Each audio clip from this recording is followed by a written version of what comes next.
दोस्तों, आज की कहानी जो एक्सप्लेन करने जा रहे हैं वो उन 4 क्लाइंबर्स की सच्ची कहानी है जो चाइना के पहले इंसान थे, जिन्होंने एवरेस्ट की ऊंचाई अपने कदमों से नापने का सपना देखा। क्या वो ये कर पाते हैं? चलिए जानते हैं कहानी की शुरुआत में।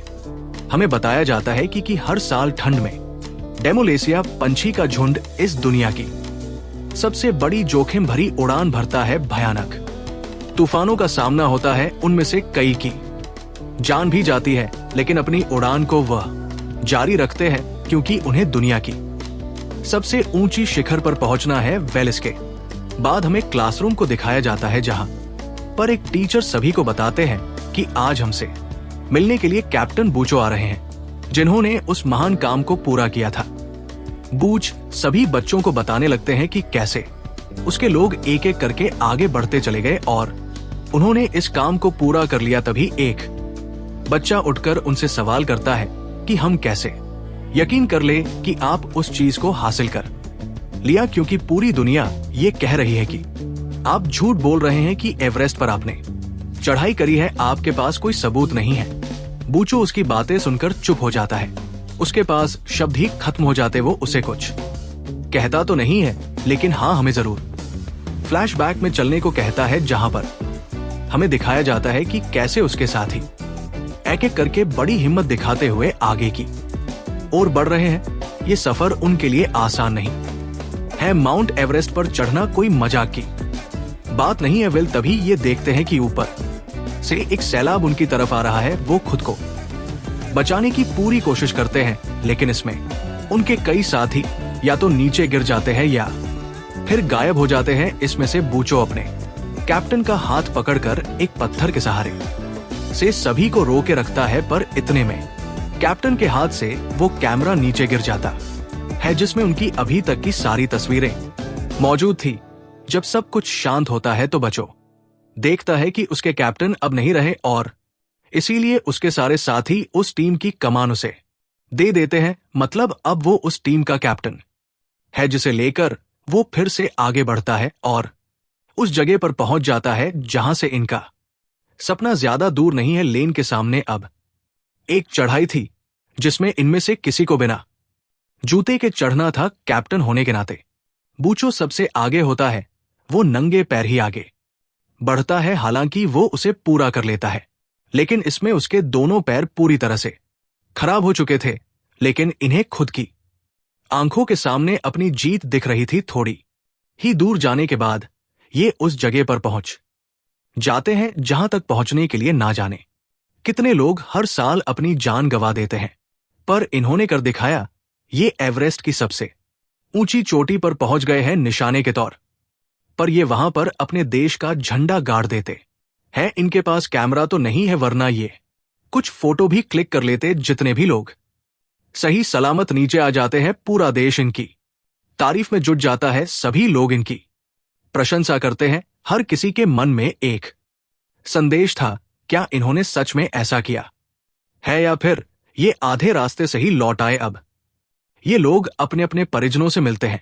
बूचो जाकर अपनी गर्लफ्रेंड से मिलता है, जिसे वो बहुत ही ज्यादा प्यार करता है। वो उसे एक खास जगह ले जाकर शादी के लिए प्रपोज करने ही वाला होता है कि इतने में वहां पर उसका साथी आ जाता है और उसे ऑफिस चलने को कहता है, जहां जाकर इन्हें पता चलता है कि इनकी क्लाइंबिंग कमेटी ने इनकी अचीवमेंट को रिजेक्ट कर दिया है। सब कुछ तो सही है, पर वो कैसे यकीन कर कि इन्होंने इस काम को पूरा किया है। प्रूफ के तौर पर हर किसी को कुछ फोटो लगानी होती है। तीनों इस बात से बहुत ही ज्यादा निराश हो जाते हैं।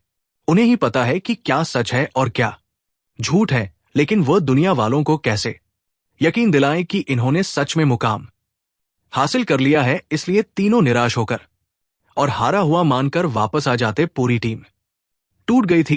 कोई किसी कैंप में रहने के लिए चला जाता है, तो कोई भेड़ बकरियों को चलाने लग गया था, कोई किसी कंपनी में वर्क करके काम करने लग गया था। सभी सिर्फ एक मामूली सी जिंदगी जीने लगते हैं। सब कुछ करने के बाद भी यहां हम बूचो को देखते हैं, जिसने सभी से कांटेक्ट तोड़ दिया है। वो अब एक वर्कर के तौर पर काम कर रहा है। अब महीनों हो गए हैं वो जुई से भी नहीं मिला, लेकिन आज वो उसे मिलने के लिए आती है उसी फैक्ट्री में जहां वो काम करता है। पर आज भी उसका दिल टूटने वाला है, क्योंकि जुई बताती है कि अब वो आगे की पढ़ाई को पूरा करने के लिए चाइना से बाहर जा रही है।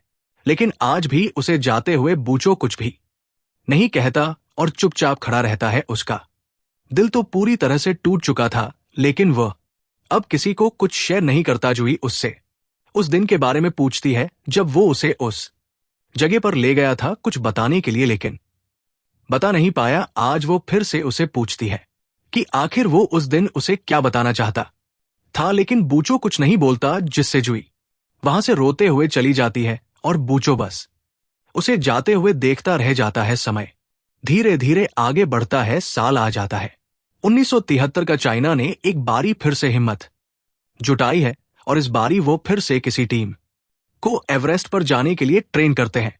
उसके लिए वो लोग बूचो और उसके टीम मेंबर को एजे कोच हायर करते हैं। जब वो लेटर बूचो के पास पहुंचता है तो वो तुरंत ही हाँ कर देता है, क्योंकि आज भी उसके लिए उसके देश से बड़ा कुछ नहीं है। उसी दिन उसे मिलने के लिए वहां जुई भी आती है, पर आज भी वो दोनों एक दूसरे से मीलों दूर है। वो अपनी दूसरी साथी से मिलने के लिए जाता है, जिसके बाद उन्हें एक लड़का बीच रास्ते में मिलता है जो उन्हीं के साथ काम करेगा। ये एक प्रोफेशनल फोटोग्राफर होता है और क्लाइबर भी। इसके बाद ये लोग सॉन्ग से मिलते हैं, पर आज वो पहले जैसा नहीं रहा। वो बूचो से अपनी नजरें चुराने की कोशिश करता है, जो कि वो समझ गया था। हम देख पाते हैं कि पूरे देश से अलग अलग कोने से क्लाइंबर आ रहे हैं जो इस कैंप का हिस्सा बनना चाहते हैं या फिर सीखना चाहते हैं कुछ। फोटोग्राफर की टीम भी यहां पर मौजूद है। सभी लोग उस कैंप पर पहुंच जाते हैं, जिसके बाद सॉन्ग कुछ लोगों को अलग अलग भागों में डिवाइड कर देता है। यहां हम उसी फोटोग्राफर को देखते हैं जो उसे अपने साथी से कहता है कि उसे इस काम के लिए चूज किया गया, ताकि जो गलती पिछली बार हुई वो अब इस बार ना हो। वो उन लोगों को फोटो को क्लिक करेगा ताकि पूरी दुनिया उन्हें हमेशा याद रखें। पुराने तीनों दोस्तों को देखते हैं जो पहले जैसे नहीं रहे, खासकर सॉन्ग जो आज अपना गुस्सा बाहर निकाल देता है। उसे कठोर सवाल करता है। वो अपने दोस्त से कठोर सवाल करता है कि आखिर उसने उस दिन कैप्टन को क्यों बचाया। अगर उसने उस कैमरा को बचा लिया होता तो आज पूरी दुनिया उनकी वाहवाह कर रही होती।